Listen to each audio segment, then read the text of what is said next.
प्रीतमपि पितृत्वं द्वैपायनो विरह कातर आजुहावै पुत्रेति तन्मयतया तरो विनेदु स्वयं सर्वभूतेर्दियं मुनिमानतोऽस्मि जयति पराशर शूनो सत्यवती हृदयनन्दनो व्यास यक्षासि कमलगलितं वाङ्मया मृतजत पीबति वहन्ति पुस्तकं मालां वादयन्ति च कच्छपिं दयावती दीनजने तां नमामि सरस्वती। सर्वप्रथम गुरु महाराज के चरणों में अनंत कोटि दंडवत ज्ञापन करने के उपरांत उपस्थित वैष्णवजन, मातृजन, भातृजन सभी को मेरा यथायोग।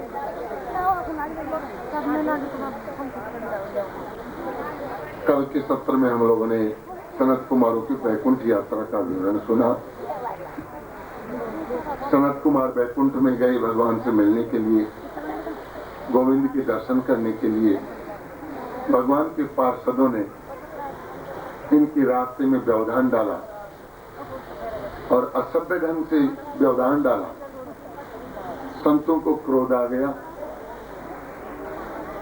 लोगों को शिक्षा देने के लिए इन्होंने थोड़ा क्रोध का दर्शन करवाया, श्राप दिया, जाओ राक्षस हो जाओ।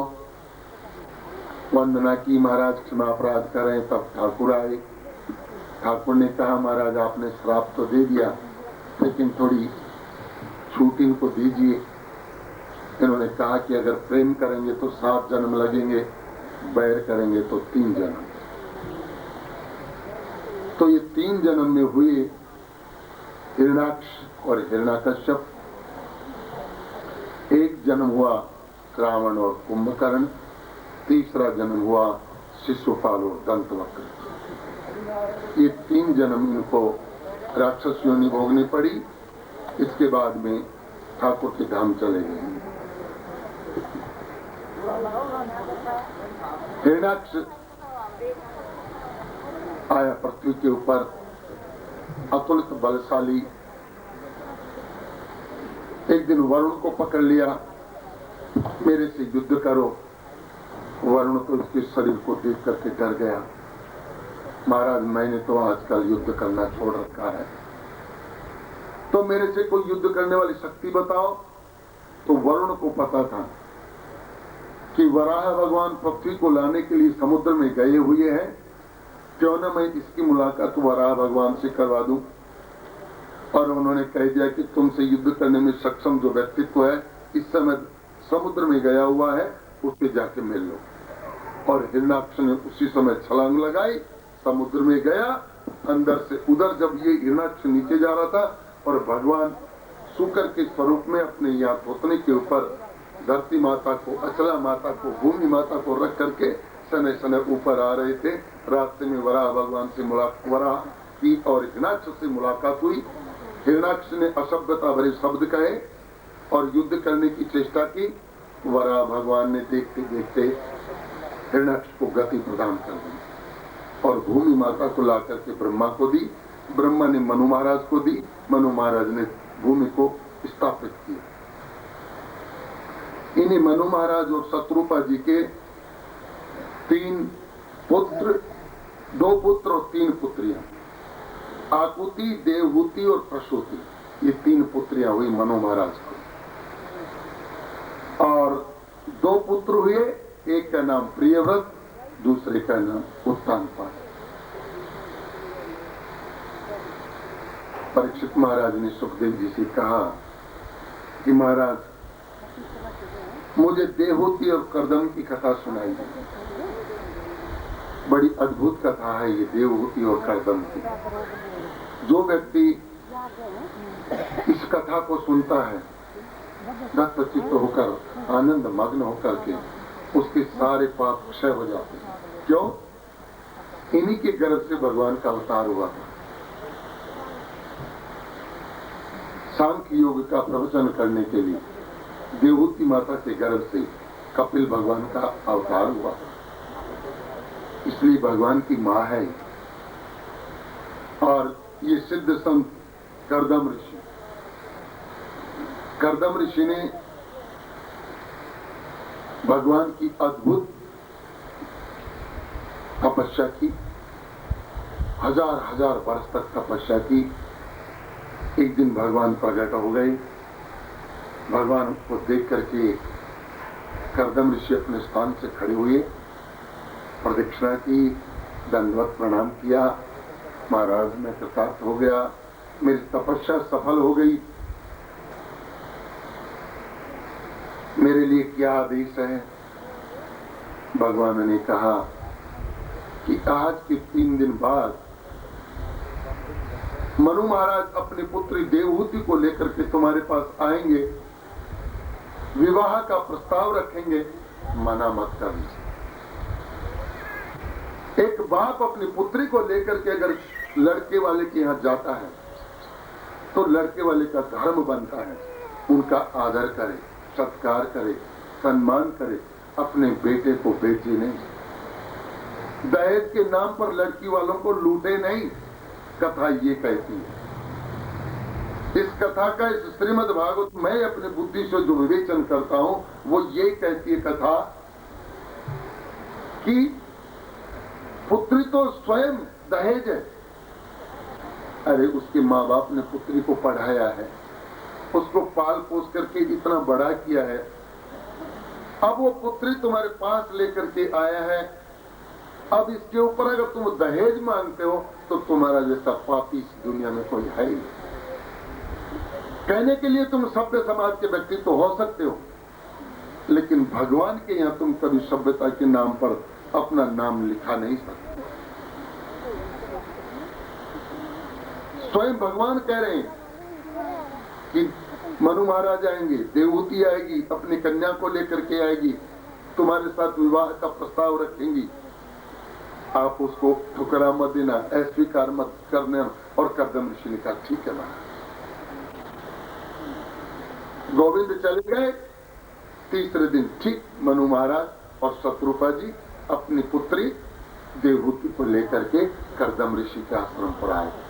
और करदम ऋषि ने देखा भगवान ने जो कहा था वो ठीक कहा। दूर से देखा लड़की अति सुंदर है, ये लड़की मेरे आश्रम में आना चाहती है। भगवान ने तो मुझे आदेश दे दिया कि लड़की को स्वीकार कर लेना, लेकिन मैं इस लड़की की थोड़ी परीक्षा करूं कि ये मेरे आश्रम में रहने लायक है या नहीं। और इन्होंने क्या किया, देखो लड़की की परीक्षा स्वयं ले रहा है, क्यों मेरे से विवाह होगा तो मैं इसकी थोड़ी परीक्षा लूं। उन्होंने क्या किया, करदम ऋषि उठे और गए, 3 आसन लेकर के आए, 1 आसन, 2 आसन, 3 आसन, तीनों आसन बिछा दिए। आगंतुक आए, मनु महाराज आए, आसन पर बैठ गए। शत्रुपा जी आई, आसन पर बैठ गई। अब देवहूति आई, उसने देखा कि मेरे ये होने वाले मेरे पति हैं, मेरे माँ बाप ने मेरे लिए इस लड़के को देखा है और मेरा पाणिग्रह संस्कार इस लड़के से होगा, ये मेरा पति होगा, तो मैं मेरे पति के बिछाए हुए आसन पर कैसे बैठ जाऊं, दोष लगेगा। और दूसरी बात, अगर मैं नहीं बैठूं तो पति ये सोचेंगे कि मेरी दी हुई आसन का अनादर कर दिया, ये बात भी ठीक नहीं। तो मैं क्या करूं, बुद्धिमानी का परिचय दिया। एकदम मेधावी लड़की, विवेकशील लड़की है। इसने क्या किया, धीरे से बैठी, उकड़ू घुटनों के बल बैठी और धीरे से उस आसन को छू दिया। पतिदेव, आपने मुझे आसन दिया, बैठने का तो अधिकार मुझे नहीं, ये अधिकार मुझे अभी मिला नहीं कि मैं आपके दिए हुए आसन पर बैठूं, लेकिन इसको मैं स्पर्श इसलिए कर रही हूं कहीं आप अपना अनादर नहीं समझते। तो करदम ऋषि समझ गए ये लड़की इस आश्रम लायक है। और मारू रे सोरो से कांख में जे खाट लेनी सीधी कर तो पड़ जाऊं मैं भी। अरे डाकण या खाट गा लगो तू बैठेगी, कैसी पतिव्रता स्त्री से भाई तू। और कहीं कहीं तो अही कह दी थी देखा रसोई मां से 2 रोटी मंगा लो ये धर्म नहीं। कथा ये कहती है कि पति तुम्हारी सेवा करे, ये ठीक नहीं। पति तुम्हारा, तुम उसकी अर्धांगिनी हो, उसका धर्म है कि वो तुम्हारे लिए खाने का जुगाड़ करे, अस्वस्थ होने पर तुम्हारे लिए औषधि की व्यवस्था करे, अगर कोई कष्ट है तो वो आपको उस कष्ट के बारे में पूछे, ये उसका धर्म है। लेकिन ये धर्म नहीं कि तुम चारपाई पर बैठो और वो चाय उतार ले आवे, सूट साठ गेर अच्छे पियो चुस्की लगा, ये धर्म। अगर मैं तो ये कहता हूं कि अब भी वो सतयुग है। लोग कहते हैं कि आजकल ऐसी लड़कियां मिलती नहीं जो सेवा करती हैं, ऐसी बात नहीं। थोड़ी सी भूल हम लोगों की। हम जिस बहू को लेकर के आते हैं, सासू की ये गलती होती है कि उसको अपनी बेटी के बराबर नहीं मानते। थोड़ी सी गलती यहीं रह जाती है। अपनी बेटी है, बहू लेकर के आई है, इस बेटी के समान तू बहू को मान, ये बहू भी तेरे को पूजेगी। लेकिन छोरी का हाथ से तो कप भी टूट जाए तो कोरोड़ो कोई नहीं, और बू का हाथ जब मार तो भी फूट जाता है। हे भगवान, शाम तक दे बड़बड़ाता है, बड़बड़ाता है। या तो कोई कुम्हारी मर गया सारा, आज पास माल को मिला ही तो। ये जो पक्षपात है ना, ये तुम्हारी झगड़े की जड़। पक्षपात करना छोड़ दो, अपनी बेटी और अपनी बहू को समान दर्जा दो। जिस प्रकार निसंकोच भाव से तुम ताली देती हो अपनी बेटी को, बेटी बक्सा खोल के अमुक चीज ले आ, लेकिन बहू को देने में थोड़ा संकोच करती हो, यही तो दरार पड़ जाती है। निसंकोच भाव से जैसे पुत्र को चाबी दी, लड़की को चाबी दी, उसी भाव से चाबी अपनी बहू को भी देना सीखो। पर मरणो मट जाए, ताली के पसीना में जर लाग जाए, पर पूरे को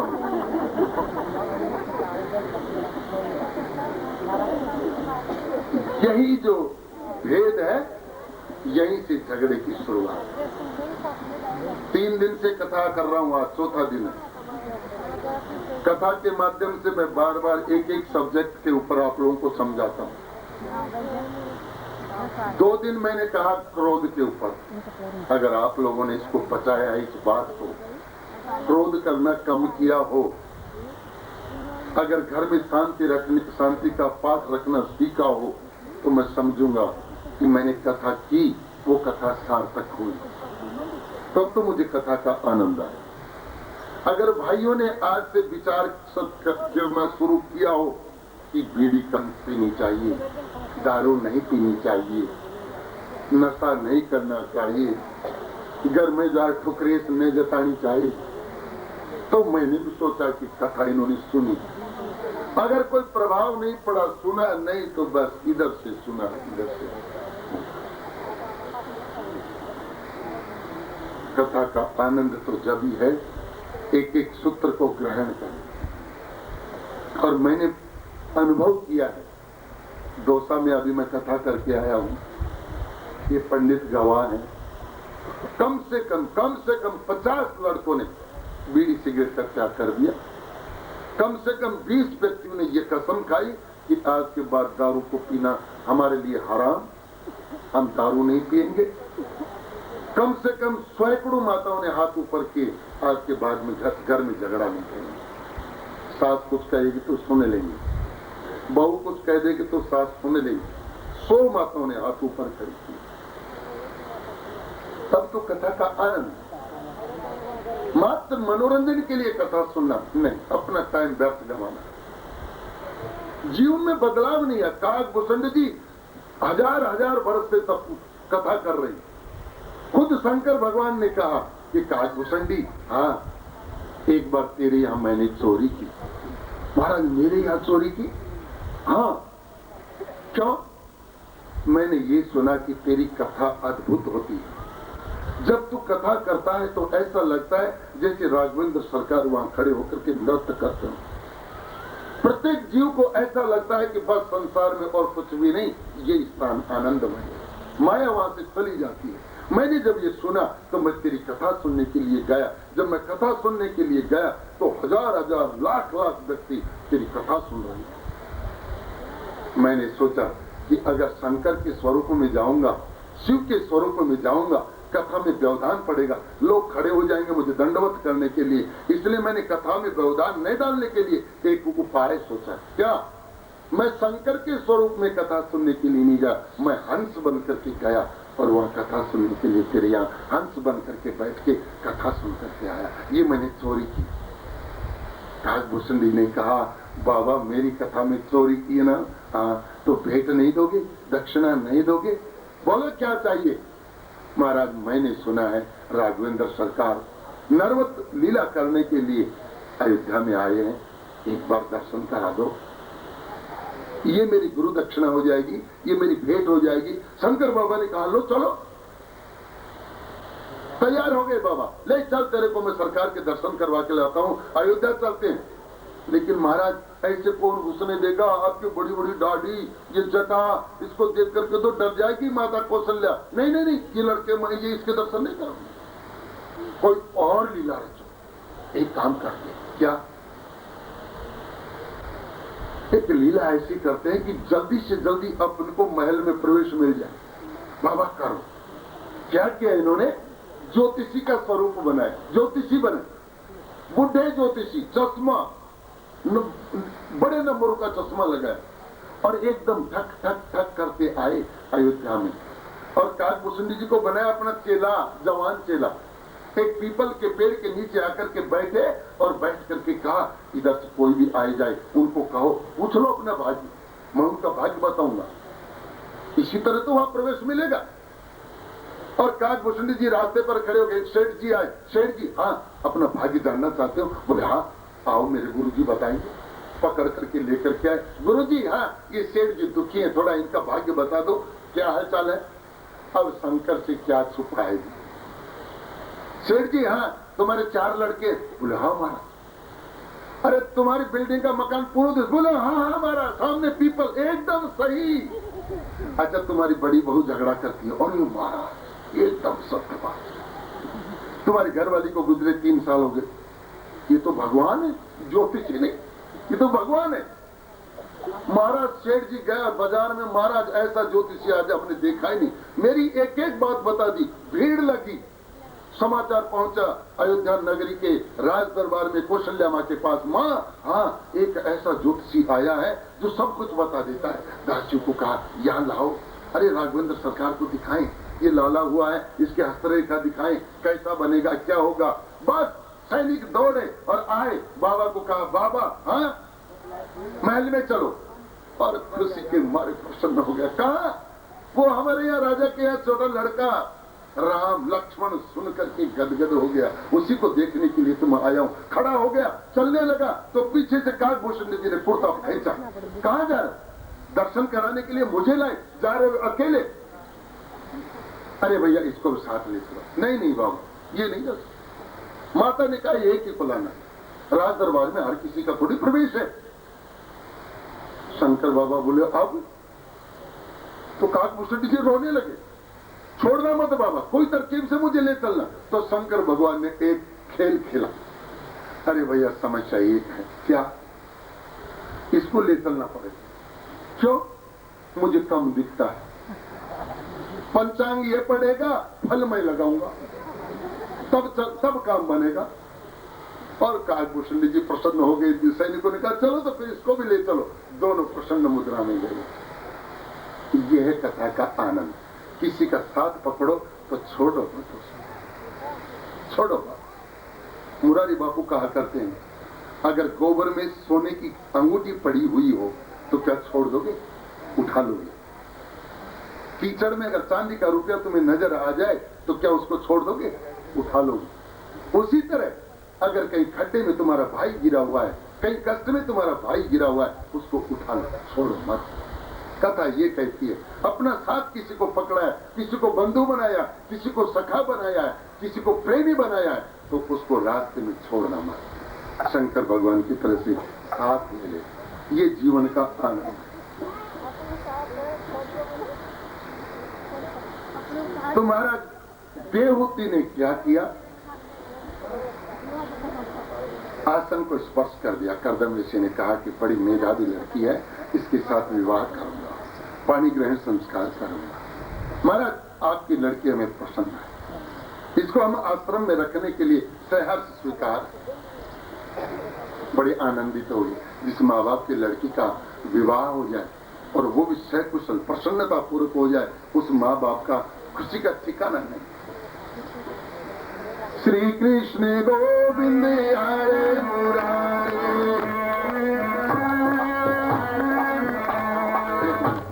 ये किस लिए बोल रहे हैं, ये मैं अपनी तरफ से नहीं बोल रहा।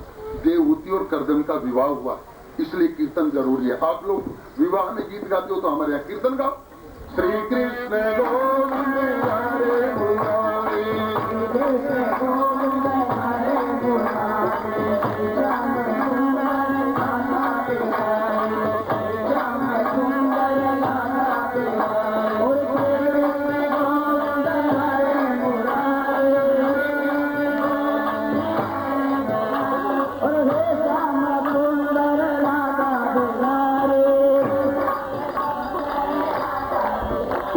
दे दिया पंडितों के लिए माताओं ने कि महाराज जैसे राजपुरा और पाटन में गाकर के नाचा करते थे, ये पंडित लोग ऐसे नाच नहीं रहे।